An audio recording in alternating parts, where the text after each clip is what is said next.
নমস্কার বন্ধুরা, আবারও আজ নতুন একটি ভিডিও নিয়ে চলে এলাম। লক্ষ্মীর ভাণ্ডার, কন্যাশ্রী সহ আরও 37টি প্রকল্পের সুবিধা দিচ্ছে রাজ্য সরকার। এই 37টি প্রকল্পের সুবিধা কোথায় পাবেন, কিভাবে পাবেন, সবই আজকের ভিডিওর মাধ্যমে দেখতে পাবেন। তার জন্য ভিডিওটি একটু স্কিপ না করে শেষ পর্যন্ত দেখতে থাকুন। আর অবশ্যই আপনি এই চ্যানেলে নতুন হয়ে থাকেন তাহলে চ্যানেলটি সাবস্ক্রাইব করে পাশে থাকবেন।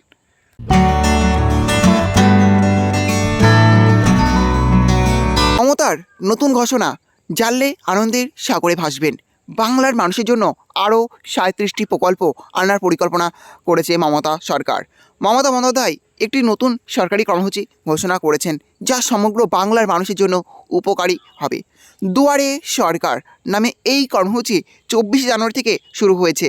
সরকার বিভিন্ন এলাকায় শিবির আয়োজন করছে, যাতে মানুষ মোট 37টি প্রকল্পের সুবিধা পেতে পারেন। এই প্রকল্পগুলিতে লক্ষ্মীর ভাণ্ডার এবং স্বাস্থ্যসাথীর মতো জনপ্রিয় প্রকল্পগুলি সহ অন্যান্য সহায়ক প্রকল্প অন্তর্ভুক্ত থাকবে। এই সরকারি শিবিরগুলি সম্পর্কে বিস্তারিত। এই শিবিরগুলি ব্লকের বিভিন্ন স্থানে যেমন স্কুল এবং সরকারি অফিসে অনুষ্ঠিত হবে। লক্ষ্য হলো এটা নিশ্চিত করা যে সমস্ত এলাকার মানুষ, এমনকি যারা আগে যথেষ্ট মনোযোগ পাননি, তারাও যাতে সুবিধার জন্য আবেদন করতে পারেন। রাজ্য প্রশাসন নির্দেশ দিয়েছে যে এই সুবিধা বঞ্চিত এলাকায় আরও শিবির আয়োজন করা হোক। এই শিবিরগুলি মানুষকে সুবিধার জন্য আবেদন করতে এবং কীভাবে প্রকল্পগুলি ব্যবহার করতে হয় তার সম্পর্কে বুঝতে সাহায্য করবে। আপনারা দুয়ারে সরকার শিবিরে লক্ষ্মীর ভাণ্ডার, কন্যাশ্রী ছাড়াও বার্ধক্য ভাতা, কৃষক বন্ধু, স্টুডেন্ট ক্রেডিট কার্ড, ভবিষ্যৎ ক্রেডিট কার্ড, রূপশ্রী প্রকল্পের সম্পর্কে আবেদন করতে পারবেন। এই গুরুত্বপূর্ণ নতুন সংযোজন হলো কৃষি সরঞ্জাম কেনার জন্য আর্থিক সহায়তা স্কিম। এটি কৃষক এবং সেলফ এমপ্লয়মেন্ট গোষ্ঠীগুলিকে কৃষি সরঞ্জাম কিনতে ভর্তুকি পেতে সহায়তা করবে। সরকার মেশিনের জন্য 50 থেকে 80% পর্যন্ত ভর্তুকি দেবে।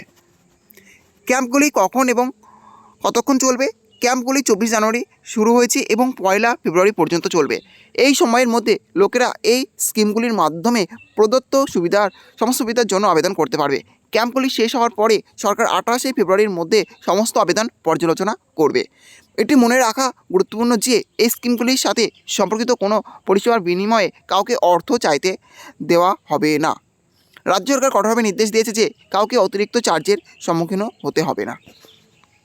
প্রসঙ্গত, মমতা বন্দ্যোপাধ্যায় নতুন উদ্যোগ বাংলার অনেক মানুষকে সরকারি প্রকল্প এবং সুবিধাগুলি সহজে পেতে সাহায্য করবে। এই শিবিরগুলির মাধ্যমে 37টি প্রকল্প উপলব্ধ হওয়ার ফলে মানুষ বিভিন্ন ধরনের ভাতা এবং আর্থিক সাহায্যের জন্য আবেদন করতে পারবেন। তাহলে বুঝতে পারলেন, দুয়ারে সরকার শিবির শুরু হয়েছে 24 জানুয়ারি থেকে, চলবে 1 ফেব্রুয়ারি পর্যন্ত।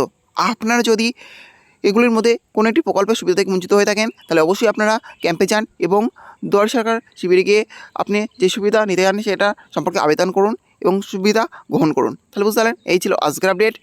ভিডিওটি ভালো লেগে থাকলে অবশ্যই লাইক, শেয়ার এবং কমেন্ট করবেন এবং এই ধরনের নতুন নতুন ভিডিও সবাইকে পাওয়ার জন্য চ্যানেলটি অবশ্যই সাবস্ক্রাইব করে রাখবেন।